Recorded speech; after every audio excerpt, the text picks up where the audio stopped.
السلام عليكم ورحمة الله وبركاته. أكم جرتن نجا فيادا حركة فوني بقى نجراتن أمتك يقالي كوجمع في جالتما أمة أورمو بقى جرتن كم بحر جم جرتني في كبحر جمان جرتني سندي كيسانو كبيه جرتني كم بي على جرتن سندي كيسانيو نموني ada نبر دعوتا ترتني أگر ته غرغر سانيس دعائنيس وام undum tike sani galato ma wala jechu barbada akuma isra gardan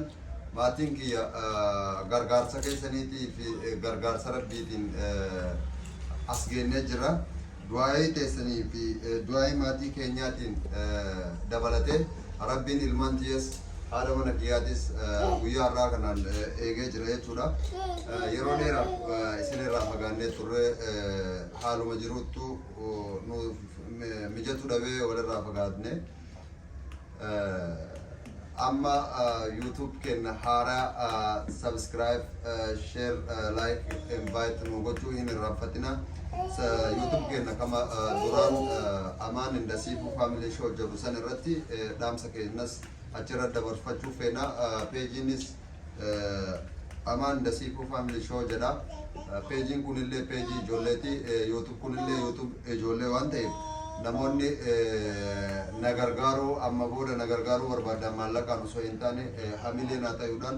gama yuutuubiitiin yuutuubii kiyya akka inni na guddatu filoora isaa yookaan sabskraayiba isaa akka na cinaa dhaabattanii nagargaartan abdii isinirraa qaba galatooma ulfaadhaa baay'ee isin jaaladhaa uummata kiyya hedduu takka isiniin boona hedduu takka isin kabaja galata keessan maal jedhee akka ibsu hin beeku rabbiin jazaa keessan jiru ibadah gala shahada rabbi sini agodu agarte akka rabbiin na wada isikanatti rabbiin isni abada su kan ni jaramin rabbiin isni ajaru ka agarte ilmo nargatini rabbi ilmo hakennu jechu barbada rabbiin fayyade sani isni dorgatini rabbiin agarte umrite sani isni aderesu ulfada barakadda yaadanis malakanis wa hundan qamanis hundanis namoni nabar dawacha tutan heddu ture akuma sina gartan hadda genne jira galatoma sinin jechu barbanna ulfada barakanda sinin jeda hada shane tesani yokan amotu hada ilman tesani alman tiya yokan ilman adda inkamnu ilman oromoti oromolin guddisne oromo wajjar ganne kanaf ilman tun agarte ilman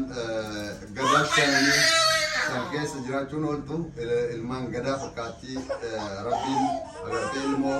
ardada ilmo gosada tu rabbin wagodu ilmo abba rada abba tal turabbi wagodu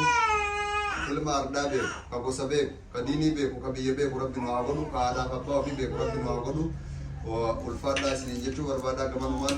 gara hadaman kiya sinda barsa isini suwal sinin jettu abdi fakati nujajjabesa hamile nuta isnin jeda namni mallakan yero era sigargaro ra wanta tadala goturati yo sigargare yo sichina dabate rafdala jede ada heddu takka ulfada galatoma gamanuman kala hadaman kiya sinda barsa jechu barbada. Assalamu alaikum warahmatullahi wabarakatuh. La. Kiya kan jalala fi kan kaja sinura haja oromo kenakan akan alhamdulillah karena alhamdulillah alamin. Namun sekian gara-gara duai amile lucana dapat kami dan mesti kena duai kodan kami agona hamile amile duai tutan nugala toma ulfata rabbi bela kesan jannatal firdaus lisini hadiah bisu nuti bela kesan wan jadi kesan bisu kamu bela kesan rabbi lisini hadiah bisu YouTube kena like share subscribe doa sini janna kanan dura aku masih bekan bagi aku dura bagi sali dura ya laran dura ya la dabe jingkama dura di bengkel na mulan ne dura amma garo alhamdulillah rabbil alamin di bengkel ya bekame ya laran jira ya la bekame jira amma ne doai kesan ne tsana da bada doai mo kesan nubar baci sallallahu alaihi wasallam barban fada nu galato ma rabbin jeza kesan jannatu ini hadir bisu lai soro kali ulfaadhaa isin jaalanna hedduu jaalala isiniif qabnuuf kabajaa isinii qabnu maal akka jennee isiniif ibsinu hin beeknu jaalala nu isin jaalanuuf kabajaa keenya caala rabbiin isinii haa jaalatu isin haa kabaju hunda keessa rabbiin Oromoo dilee addunyaa argamtan musliima kiristaana odoo hin jedheen hunda keessa akka amantaa keessaniitiin rabbiin isin haa milkeessu hawwii keessa rabbiin galmaan isin haa ga'u ilmi namaa martinuu waan fedhu hawwii isaa isatu beeka rakkoo isaa isatu beeka akka nu rifattanii nu cinaa dhaabbattanii ammallee akka isin jaalattan akka nu rifachaa jirtan hin beekna nu galatoomaa ulfaadhaa yuutuubii kennaan nu jajjabeessaa nu cinaa dhaabbadhaa ilmaan teennaallee du'aa nu godhaa akka waan ta'uuf hawwiin keenya galmaan nu ga'u rabbiin gaditti fi maatii keenya gaditti du'aa'ee keessaniin as geenye du'aa'een ilma namaa kamiifuu barbaachisaadha egaa ulfaadhaa galatoomaa waan isiniin jedhu hin qabu akkasumatti waan wallahi natti ulfaata waan keessan yoo haasa'u waan maraayyu waan isinirraa kadhanne takka argannee jira du'aa'eedhaan illee yaadaan illee namootiin qabdan akka qabdanitti namootiin hin qabnellee warroonni du'aa'eedhaan cinaa dhaabbachaa turtan rabbii keessa rabbiin galmaan isin haa ga'u ulfaadhaa isin jaalannaa isin kabajna egaa abbaa mana kiyyaatti isin dabarsa. Hayyee akkuma isin agartan maatiin kiyya kun ijoolleen xiyyees deemuu jirti Saaladdiinii fi Huseen akkanatti namarsanii dhaabachuu jirani Nuuraddiin ammoo haala qabee Zeenii ammoo kun as jirti kanaaf yeroo dheeraa isinirraa fagaannee jirra haaluma jireenyaattu nuuf mijatuu dhabee akkuma isin agartan guyyaa fi halkanis ilmaan wantana wajjin oollaa ilmaan tana wajji wanni jenna maalla innis yoo ati hin darayne yoo qabaatte gargaarsa namaa yoo eeggachaa oolte homaa wanni hin jenne namni jireenya duukaa fi guutti banne malee waan biraatiif miti fayyaan isiillee deebi'eefii jira alhamdulillah akkuma isin agartan diinni isiillee akka duraan hin jiru ilmaan tiyyallee takkaleessa isin waliin guddisaa ture gaafa viidiyoo waraabuu dhaaberraa hin deeman ture gaafas daa'imuu eegalanii amma Saaladdiinii fi Nuuraddiin sirriitti deemti Saaladdiinii fi Huseen sirriitti deemanii Nuuraddiinii fi Zeeniin akkuma isin agartan dhadhaabachuu deddeemuu sodaa qaban malee ni deemanii nyaachuus dhuguus eegalanii jiranii galanni rabbii kiyyaa hin badini faaruun isaa hin badini rabbiin kaatimaa teessan isin haa tolchu rabbiin kaatimaa teessan hunda kennayyuu rabbi kaatimaa nu haa tolchu isiniin jedha agartee tarabbiin jaarsa barbaadu rabbiin jaarsa gaarii abbaa manaa gaarii rabbii isin haa kennu akkasuma namoonni haadha manaa barbaadan hundi keessaniyyuu haadha manaa gaarii rabbii isin haa kennu rabbii yoo waliif nama qajeelche haadhaa fi jaarsaaf jaartii jechuun haadhaa fi abbaadha jechuudha jaarsaaf jaartii jechuun haadhaaf abbaa akkiitti ta'u fakkeenyaaf namni tokko haadhaa isaa irraa dhalatee abbaa isaa irraa dhalatee yeroo bultii ijaarratee bultii takka qabatee baherraa maatiin isaa haati isaa abbaan isaa bultii isaatii jechuudha kanaaf yoo dhukkubsattellee kasi dhukkubsachiisu kaatirra ciiftu haadha mana keetii abbaa mana keetii fi kanatti wanni fakkaatin jiru namni akkas ta'ee ammootu waliin deemu waliin tarkaanfachuu danda'u agartee obboleettiin danda'e obboleessi kan kee kaleessii kennuu dhabuu dandeetti fayyaa teetiif siluuka dhaabachuu dhabuu dandeetti garuu bultiin tante siluuka dhaabuu dandeetti jechuu barbaada akkasuma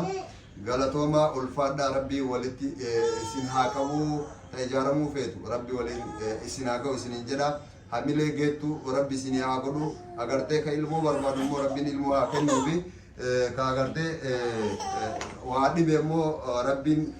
yaada muraada isaaf rabbiitu walitti beekaa rabbiin yaada muraada isaa haa ga'u jechuu barbaada ulfaadhaa galatoomaa isiniin jedha baay'ee takka isin jaaladhaa baay'ee takka isin kabajaa gamanumaan feesbuuka keenya yuutuub keenyaa fi peej ijoollee keenyaa Amal Indasiifuu Faamilii Shoo jedhu akka nu jajjabeessitan abdii qabaa agartee yaadaanis waan hundaan na cinaa dhaabattanii asiin nageettanii ulfaadhaa silaa isin na cinaa dhaabachuu baattanii yookaan ammootu silaa isin maamii miti silaa isin na cinaa dhaabachuu baattanii wallaahi wanti maallaqa osoo hin taane hamilee namatti horuun yookaan ammootu nama tokko abdii horuun hagam akka isin agartee nama tajaajiltu ofirratti argee jira jechuudha. Kanaaf rabbiin waliif nu haa dhiisu. Oromootii bakka jirtanitti kan biyya alaa jirtan namoonni biyya keessa teessanii waan dandeettan maallaqaanis masgiidattis deemtanii na kadhachaa turtan hundi keessan galata guddaa na biraa qabdanii rabbiin jazaa keessan isin haa kafalu. Kiristaana muslima hin jedhu waaqeffattuu hin jedhu hundumti keessaniyyuu akka na yaadanii na bira dhaabataniin galatoomaa ulfaadhaa isiniin jedha. Kanuma yoo yaada qabaate isin asumaan yaada isin haa ibsitu. Ilmaan kiyya kun as geettee Zeenii haadarra jirti. Nuuraddiinas jira. Huseen kun akadeemu Saaladdiin isa kana ulfaadhaa galatoomaa barakadhaa rabbiin isinirraa haa jaalatu isiniin jedha. Hedduu takka isinirraa badee dhiifamaa namoonni hedduun akka na barbaadaa jirtan ammas dhagaa haalli naaf mijatee namoonni isin wajjin waliin arginiif dhiifama guddaa isiniin jechuu barbaada. Ulfaadhaa galatoomaa inshaallah haalli akka mijatu godhuu hin yaala. Ulfaadhaa barakadhaa isiniin jechuu barbaada. Akkasuma akka inni isiniin jedhe galatoomaa ulfaadhaa waan haasa'u qabu haasa'eetanii jira. Inni illee haasa'ee jira. Wanni ani jedhu rabbiin galata keessan jannatal firdawsii fi galata keessan bilisummaadhaan isinii haa deebisu. Oromoon addunyaa argamtan du'aayin godhaa. Du'aayin keessan nuuf barbaachisaadha. Du'aayin keessan nuuf dirqama. Du'aayin nama dhibbaa keessaa kan nama 2-3 fudhatamaadha. Nullee du'aayi isinillee du'aayin godhaa. Assalamu alaikum warahmatullahi wabarakatuh. Fayyaa nagaa nu ta'a.